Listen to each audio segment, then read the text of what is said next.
السلام عليكم ورحمة الله وبركاته.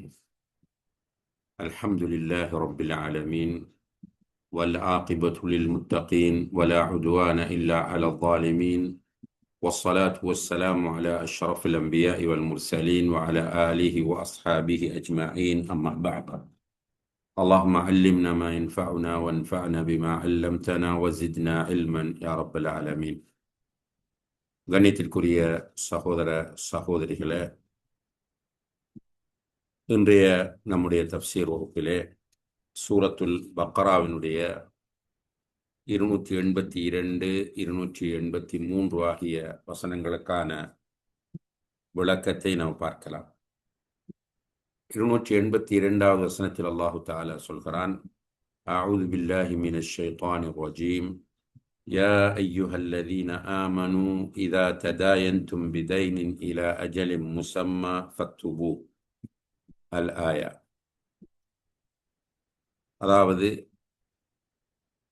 குர்ஆனிலே இருக்கிற வசனங்களுள் மிக நீளமான வசனமாக அடையாளப்படுத்தப்பட்டிருக்கிற ஒரு வசனம்தான் சூரத்துல் பக்ராவினுடைய 282வது வசனமாகும். இந்த வசனத்தை ஆரம்பிக்கிற போது அல்லாஹு தஆலா யா அய்யுஹல்லதீன ஆமனு, ஈமான் கொண்டவர்களே, இதா ததாயன்தும் பிதைனின் இலா அஜலின் முஸம்மம் ஃபக்துபூ, குறிப்பிட்ட ஒரு தவணைக்கு நீங்கள் கடன் கொடுத்தால் அதனை எழுதி கொள்ளுங்கள் என்று ஆரம்பிக்கிறார். இந்த வசனத்தை ஆயத்துத்தைன், கடன் தொடர்பாக பேசுகிற வசனம் என்று உலமாக்கள் குறிப்பிடுவார்கள். சில வசனங்கள், ஏற்கனவே நாம் வட்டி தொடர்பாக பார்த்த வசனங்களை ஆயத்துர் ரிபா என்று சொல்வார்கள்.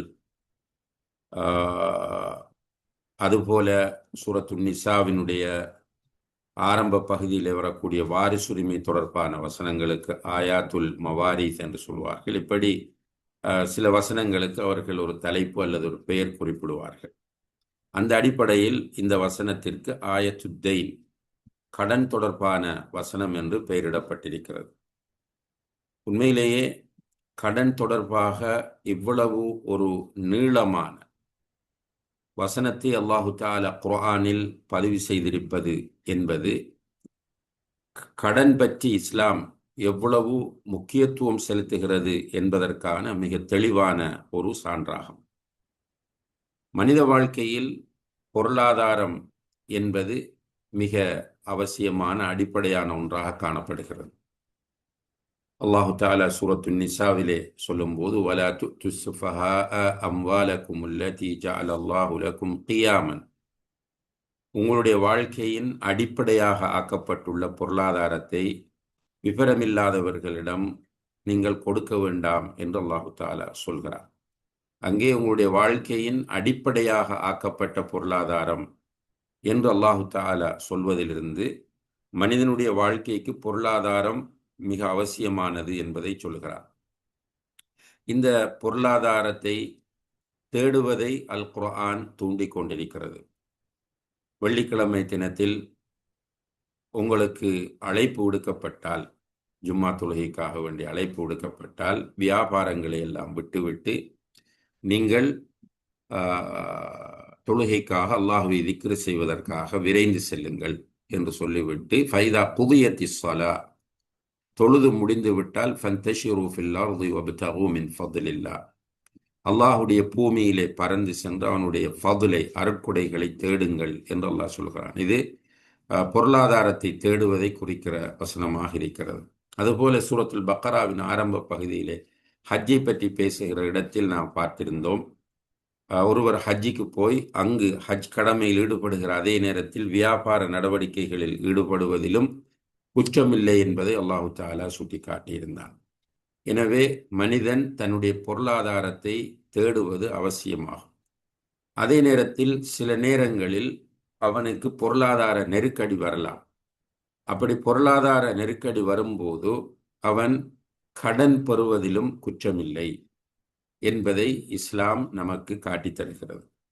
ஆனால் கடன் பெறுவதில் குற்றமில்லை என்று இஸ்லாம் அதை நமக்கு அழகுபட வழிகாட்டி இருந்தாலும் கூட, கடன் என்பது மனிதனுடைய நிம்மதியை கெடுக்கிற ஒரு பாரதூரமான அம்சமாக காணப்படுகிறது. எனவே முதலிலே கடன் வாங்காமல் நாம் வாழ்வதற்கு முயற்சி செய்ய வேண்டும். கடன் படாமல், மற்றவர்களிடம் கடன் வாங்காமல் வாழ்வதற்கு நாம் முயற்சியை கடமைப்பட்டிருக்கிறோம். கடன் வாங்குகிற போது ஒரு கடன் வாங்குவதில்லை என்கிற நிலையில் நாம் வாழ்ந்து கொண்டிருக்கிற நேரத்தில் சில நேரங்களில் கடன் வாங்க நிர்பந்திக்கப்பட்டோமாக இருந்தால், அன்புள்ள சகோதர சகோதரிகளே, அந்த கடனை திருப்பி கொடுக்க வேண்டும் என்கிற எண்ணத்தோடு நாம் வாங்க வேண்டும். உண்மையில் இன்று நாம் வாழுகிற இந்த சூழல், இந்த காலகட்டம் மெட்டீரியலிசம் என்று சொல்லக்கூடிய பொருளாதாரம் பற்றிய மோகம் கூடிய ஒரு காலமாக காணப்படுகிறது. குறிப்பாக இந்த கன்சம்ஷன் என்று சொல்லக்கூடிய நுகர்வு கலாச்சாரம் மனிதனிடத்திலே மேலோங்கி இருக்கிற ஒரு காலத்திலே வாழ்ந்து கொண்டிருக்கிறோம். கண்டதையெல்லாம் அனுபவிக்க வேண்டும், வருகிறவற்றையெல்லாம் வாங்க வேண்டும் என்கிற மனநிலை எல்லோரிடம் இருக்கிற, சின்ன குழந்தைகளிலிருந்து வயோதிபர்கள் வரைக்கும், பொருளாதார வசதி உள்ளவர்களிடமிருந்து இல்லாதவர்கள் வரைக்கும் எல்லோருக்கும் எல்லாவற்றையும் அனுபவிக்க வேண்டும் என்கிற ஒரு ஆசை ஊட்டப்பட்டு விட்டது. சிம்பிளாக இந்த மொபைல் போன்களை நாம் பார்க்கலாம். இந்த மொபைல் போன்களில் உண்மையிலேயே நமக்கு தொடர்பாடலுக்கு மொபைல் போன் தேவைப்படுகின்றன. இருந்தாலும் கூட ஏதேதோ ஃபீச்சர்ஸ்கள் அதிலே இருக்கின்றன என்று சொல்லி ஒவ்வொரு கம்பெனியும் ஒவ்வொரு நாளைக்கு ஒவ்வொரு மாடலை வெளியிட்டு கொண்டிருக்கிற போது நாமும் புதிய மாடலுக்கு போக வேண்டும் என்கிற உணர்வு இன்று குழந்தைகளிலிருந்து பெரியவர்கள் வரை வந்திருப்பதை நாம் காணக்கூடியதாக இருக்கிறது.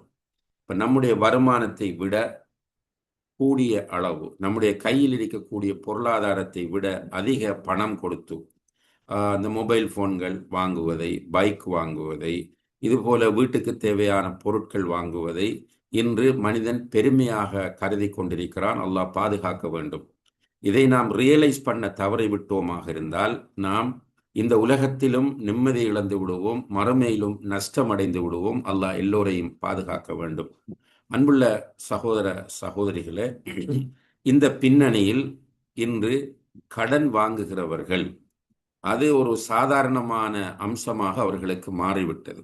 இந்த கடன் வாங்குவது என்பது நிறைய பேர் கிரெடிட் கார்டு என்றே அந்த கடன் வாங்குவதை ஒரு பெருமையாக ஆக்கியிருப்பதை நாம் பார்க்கிறோம். அவர்களுடைய பர்சுகளை திறந்து பார்த்தால் எல்லா வங்கிகளுடைய கிரெடிட் கார்டுகளும் அவர்களிடம் இருக்கும். அதை அவர்கள் ஒரு பெருமையாக நினைக்கிறார்கள். வங்கியில் கடன் எடுப்பது, எங்கு கடன் எடுத்தாலும் கூட அந்த கடன் ஹலாலான முறையில் எடுக்கப்பட வேண்டும். இது முதல் அம்சமாகும். ஏற்கனவே உள்ள வசனங்களில் வட்டியை பற்றி அல்லாஹு தஆலா பேசுகிறான். ஏனென்றால் ஜாஹிலிய காலத்தில் கடன் எடுத்துவிட்டு அந்த கடனை திருப்பி கொடுக்க தாமதமாகும் போது அதற்கு அவர்கள் மேலதிகமாக அறவீடு செய்தார்கள். அதைத்தான் இஸ்லாம் வட்டி என்று சொல்லி, வட்டி என்பது மிக பாரதூரமான ஒரு குற்றம் என்பதை அல்லாஹு தஆலா அடையாளப்படுத்தி இருந்தான். எனவே நாம் கடன் எடுக்கும் போது வட்டியோடு தொடர்பாக கடன் எடுப்பதை கனவும் காணக்கூடாது. இதை ஒவ்வொரு முஸ்லிமும் ஒவ்வொரு முஃமினும் கவனத்தில் கொள்ள கடமைப்பட்டிருக்கிறோம். அல்லாஹ் அதற்கு எனக்கும் உங்களுக்கும் தௌஃபீக் செய்ய வேண்டும்.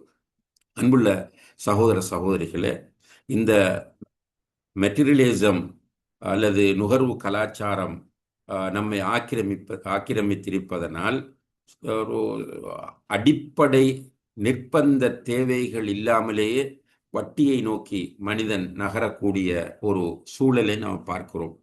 வீட்டில் ஒரு திருமணம் என்றால் இருப்பதை வைத்து அந்த திருமணத்தை நடத்தலாம். ஆனால் திருமணத்தை ஊருக்கும் பேருக்கும் புகழுக்குமாக மிகப்பெரிய ஆடம்பரத்தோடு நடத்தக்கூடியவர்கள் வட்டிக்கு சாதாரணமாக கடன் எடுப்பதை நாம் பார்க்கிறோம்.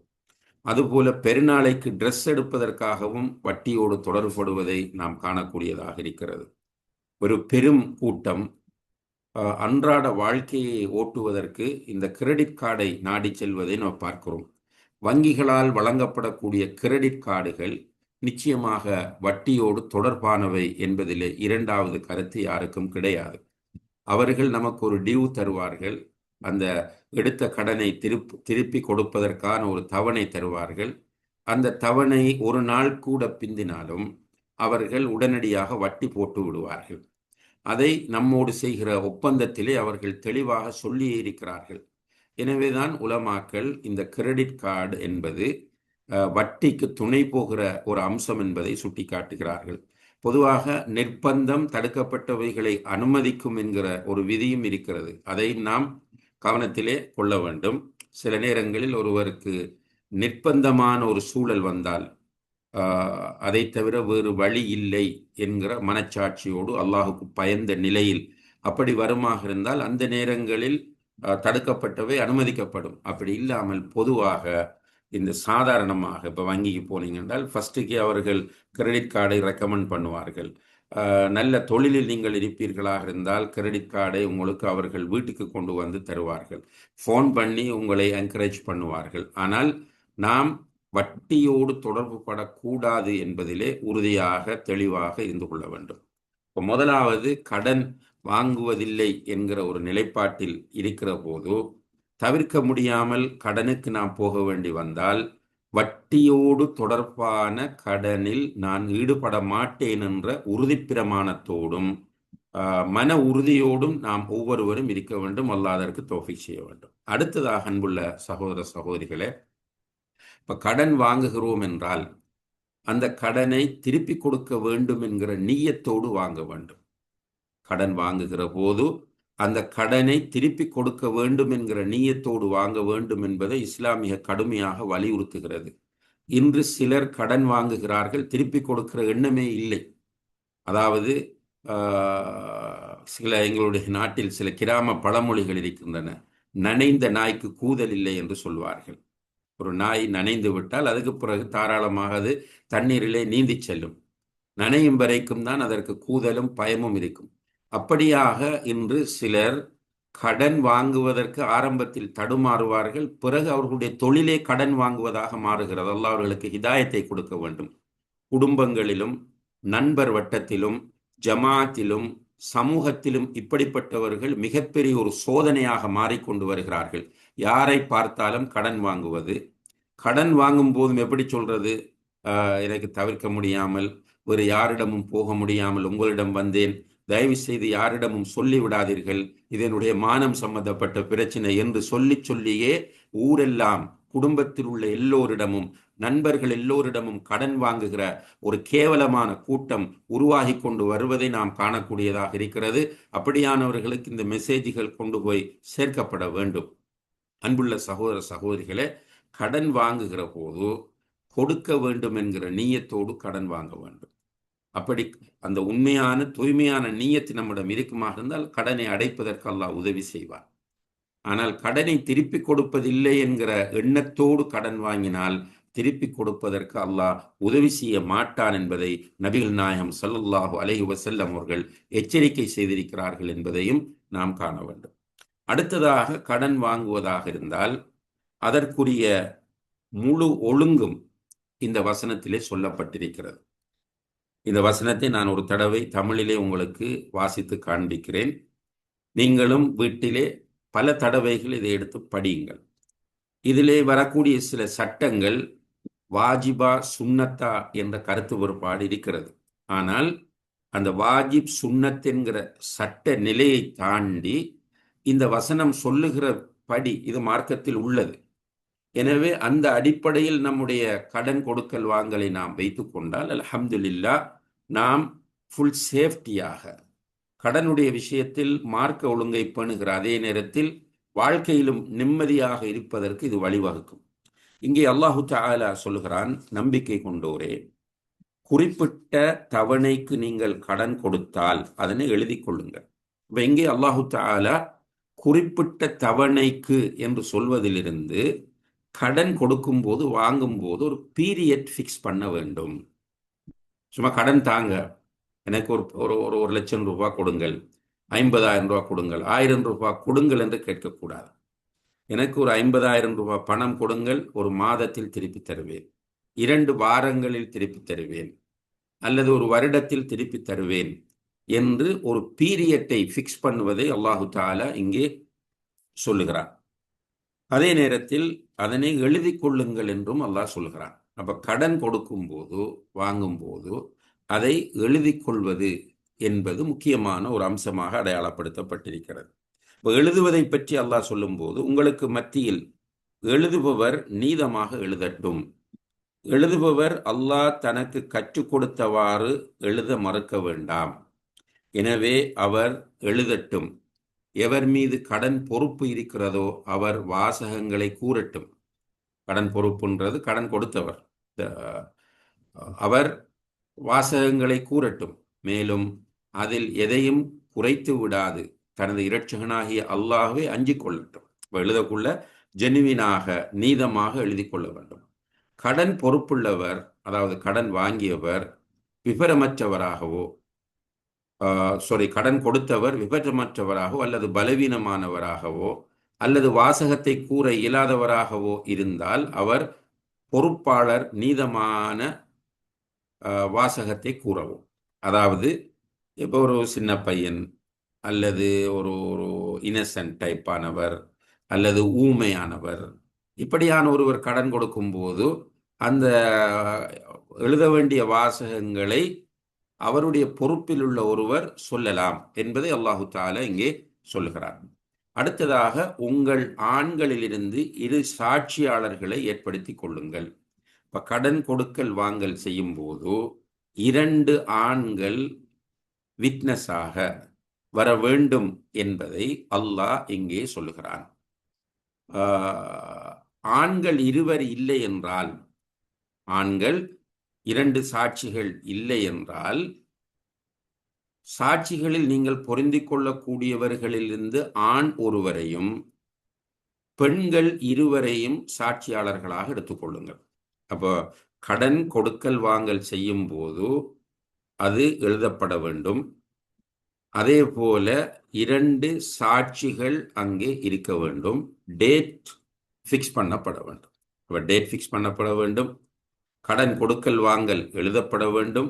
எழுதப்படும் போது 2 சாட்சிகள் இருக்க வேண்டும். அந்த 2 சாட்சிகள் ஆண்களாக இருப்பதுதான் முதல் நிலைப்படுத்தப்பட வேண்டும். ஆண்கள் இல்லாவிட்டால் ஒரு ஆணும் 2 பெண்களும் வர வேண்டும். இதிலே ஒரு ஆணுக்கு சாட்சியுடைய விஷயத்தில், இந்த கொடுக்கல் வாங்கலுடைய விஷயத்தில் உள்ள சாட்சியில் 2 பெண்கள் ஈக்குவல். அதே நேரத்தில் இந்த ஹுதூத் சம்பந்தமாக, தண்டனைகள் நிறைவேற்றுவது சம்பந்தமாக பெண்களுடைய சாட்சியத்தை இஸ்லாம் முதன்மைப்படுத்துவதில்லை என்பது உங்களுக்கு தெரியும். இந்த கொடுக்கல் வாங்கல் என்கிற இடத்தில் பெண்கள் ஒரு ஆணுக்கு 2 பெண்கள் என்கிற நிலையில் சாட்சிக்கு வர வேண்டும். ஏனென்றால் அவ்விருவரில் ஒருத்தி தவறிவிட்டால் அவர்களில் ஒருத்தி மற்றவர்களுக்கு நினைவூட்டுவாள். பெண்கள் சில நேரங்களில் மறந்து விட்டால், 2 பேர் இருப்பாங்க, ஒருத்தி மறந்து விட்டால் மற்றவர் சொல்லுவார், இல்லை இப்படி கடன் வாங்கியது உண்மை என்று. சாட்சியாளர்கள் அழைக்கப்பட்டால் மறுக்க வேண்டாம். இப்ப சாட்சியாக இருந்தவர்கள், பிறகு ஒரு பஞ்சாயத்து வருகிறது, அந்த இடத்திற்கு சாட்சியாக இருந்தவர்கள் அழைக்கப்பட்டால் சாட்சிகள் போக வேண்டும். எங்களுக்கு தேவையில்லாத வேலை, நாங்கள் எதற்கு வர வேண்டும் என்று டிமாண்ட் காட்டி கொண்டிருந்தால் அல்லாஹ்விடத்தில் மாட்டிக்கொள்ள வேண்டி வரும். அப்ப கடன் கொடுக்கல் வாங்கலின் போது சாட்சியாளர்களாக பிரசன்ட் ஆனவர்கள் பிறகு ஒரு விசாரணைக்காக கூப்பிடப்படும் போது, அழைக்கப்படும் போது அவர்கள் போக வேண்டும் என்பதை அல்லாஹு தஆலா சொல்கிறார். சாட்சியாளர்கள் சாட்சிக்காக அழைக்கப்பட்டால் மறுக்க வேண்டாம். கடன் சிறிதாகவோ அல்லது பெரிதாகவோ இருப்பினும் அதன் தவணை வரை அதை நீங்கள் எழுதி வைத்துக் கொள்வதை அலட்சியம் செய்ய வேண்டாம். சின்ன கடனாக இருந்தால் எழுதி கொள்ளும், அதான் உங்களுக்கு சேஃப்டி என்பதை அல்லாஹு தஆலா சொல்கிறார். சுப்ஹானல்லாஹ். இன்று நாம் இந்த எழுதுகிற விஷயத்தில் காட்டக்கூடிய பொடுபோக்கின் காரணமாக எத்தனையோ கடன் கொடுத்தவர்கள் மிகப்பெரிய மன உளைச்சலுக்கு உள்ளாகியிருப்பதை பார்க்கிறோம். எத்தனையோ கடன் வாங்கியவர்கள் சில நேரங்களில் அநீதிக்கு உள்ளாக்கப்படுவதையும் நாம் காணக்கூடியதாக இருக்கிறது. பொதுவாக அல்லாஹுடைய சட்டங்கள் புறக்கணிக்கப்பட்டால் நெருக்கடிகள் தவிர்க்க முடியாமல் போய்விடும். அல்லாஹுடைய சட்டங்கள் நம்முடைய வாழ்க்கையில் புறக்கணிக்கப்பட்டால், எந்த ஒரு இடமாக இருந்தாலும் சரி, அங்கே நெருக்கடிகளும் பிரச்சனைகளும் தவிர்க்க முடியாத ஒன்றாக மாறிவிடும் என்பதை நாம் பார்க்க வேண்டும். அப்போ அல்லாஹு தஆலா இங்கே சின்ன கடனாக இருந்தாலும் சாட்சியத்தை ஏற்படுத்துங்கள் என்று சொல்கிறார். இதுவே உங்களுக்கு அல்லாஹ்விடத்தில் மிக்க நீதியானதும் சாட்சிக்கு உறுதியானதும் நீங்கள் சந்தேகம் கொள்ளாதிருக்க மிக நெருக்கமானதுமாகும் என்று சொல்கிறார். எனினும் உங்களுக்கு மத்தியில் உடனுக்குடன் செய்து கொள்ளும் வியாபாரமாக இருப்பின் அப்போது அதை நீங்கள் எழுதி கொள்ளாதிருப்பது உங்கள் மீது குற்றமாகாது என்று சொல்கிறார். அப்போ இன்ஸ்டாண்டாக நடைபெறக்கூடிய பிஸ்னஸாக இருந்தால் அதில் கடன் வந்து சின்ன கடன் இப்போ உடனடியாக கொடுக்கக்கூடிய மாதிரியாக இருக்குமாக இருந்தால் அதை எழுதி கொள்ள வேண்டிய அவசியம் இல்லை என்பதை அல்லாஹு தஆலா இங்கே சொல்கிறார். எனினும் நீங்கள் வியாபாரம் செய்தால் சாட்சிகளை வைத்துக் கொள்ளுங்கள். வியாபாரம் செய்தாலும் சாட்சியங்கள் தேவை.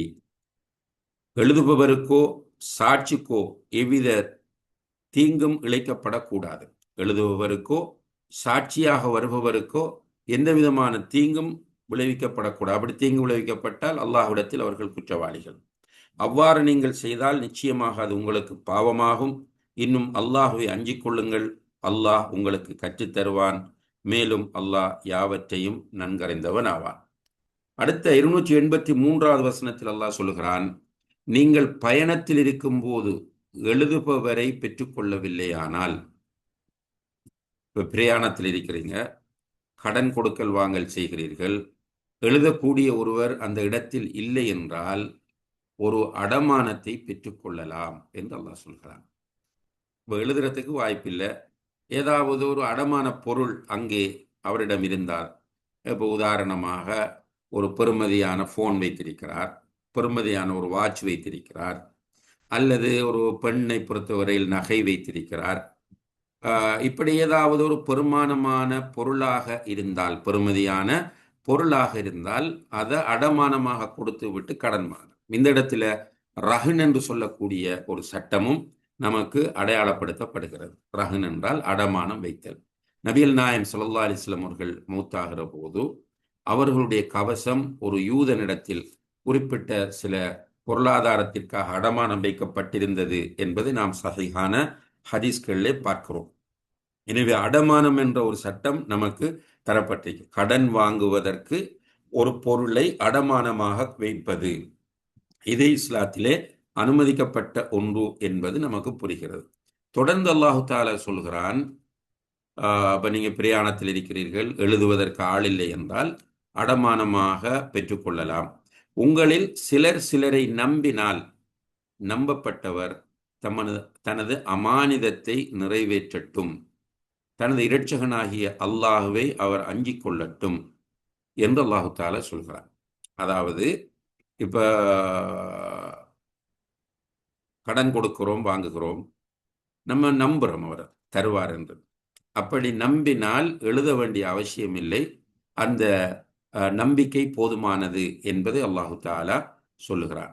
அதே நேரத்தில் சாட்சியத்தை நீங்கள் மறைக்காதீர்கள் என்று சொல்கிறார். இப்போ சாட்சியாக போனவர் ஒரு பிரச்சனை வரும்போது சாட்சியத்தை மறைப்பது இது ஹராம் என்பதை அல்லாஹு தஆலா சொல்லுகிறான். யார் அதை மறைக்கிறாரோ நிச்சயமாக அவரது உள்ளம் குற்றம் புரிந்துள்ளது.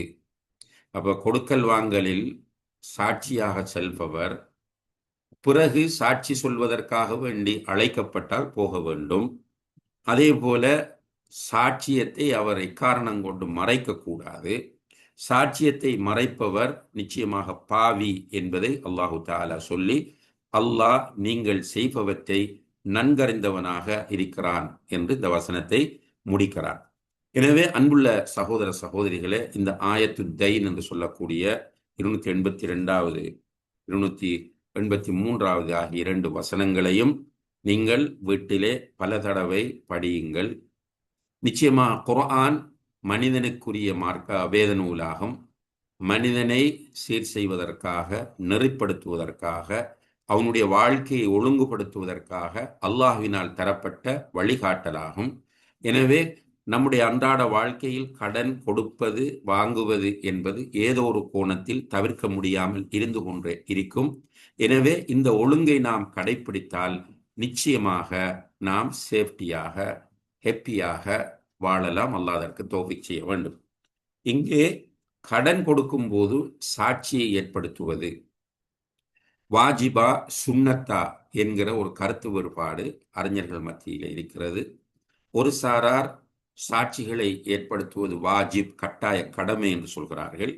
இன்னும் ஒரு சாரார் இல்லை, அது வாஜிப் என்று சொல்ல முடியாது, சுன்னா என்கிற கருத்தை முன்வைக்கிறார்கள். இந்த இரண்டு கருத்துக்களில் வலுவானது கடன் வாங்கும் போது சாட்சியத்தை ஏற்படுத்திக் கொள்வது சுன்னத் என்கிற கருத்துத்தான் வலுவானதாகும். ஏனென்றால் நபிகள் நாயம் ஸல்லல்லாஹு அலைஹி வஸல்லம் அவர்கள் ஒரு யூதனிடம் கடன் வாங்கியிருந்தால் சாட்சியம் ஏற்படுத்தப்படவில்லை என்பதை நாம் ஹதீஸ்களின் மூலம் புரியக்கூடியதாக இருக்கிறது. அதே போல சஹாபாக்களும் சாட்சி வைக்காமல் கடன் வாங்கி இருக்கிறார்கள் என்பது புரிகிறது. எனவே நாம் வாஜிப் என்று சொல்ல முடியாது என்கிற கருத்துத்தான் வலுவானது.